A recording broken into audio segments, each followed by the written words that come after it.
gushimire kandi ngo ikaze uko subscribe kuri The Choice Line TV. Ngewe nitwa Jesse nk'ibisanzwe. Aka kanya tuvugana umugabo witwa Ndimbati mumenyereye muri sinema cyangwa se mu myidagaduro. Inkuru imaze kugera hanze nuko ubu ari imbere y'urukiko rw'ibanze rwa Nyarugenge, aho ari kuburana ku bijyanye n'ifungurwa nk'uko yari yabijuririye. Hanyuma nakubwira yuko yatawe muri yombi azira icyaha cyangwa se akurikiranweho icyaha cyo gufata ku ngufu, ndetse yaregwaga nuko yaba yarafashe umwana mutoya, umwana w'umukobwa, ngira ngo mwarabimenye n'inkuru yasakaye ahantu hose.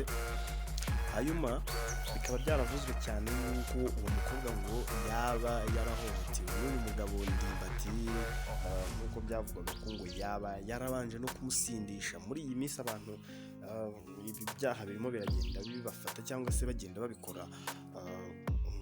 Yabanje kumusindisha, ngo yabanje amuha inzoga.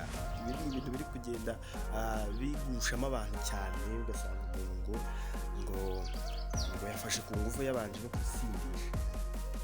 Sinzi rero nimba ariyo gahunda igezweho, ariko aka kanya tuvugana Ndimbati rwose ari imbere y'urukiko nk'uko muri kugenda mubibona ku mafoto yasakara hirya no hino.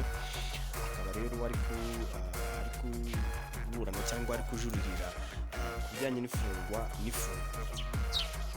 Icyaha cyo gufata ku ngufu wumva yuko ari icyaha gihanwa n'amategeko, kandi ari icyaha nyine kibi cyane kandi nta cyaha cyiza. Ariko iyo uri umusitari cyangwa se uri umuntu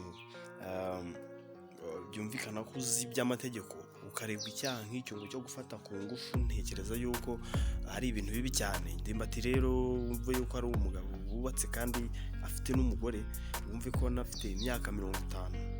Uyu mukobwa rero mu majyepfo yitwa, ndimo ndamwibagirwa ariko ndaza kubyibuka neza,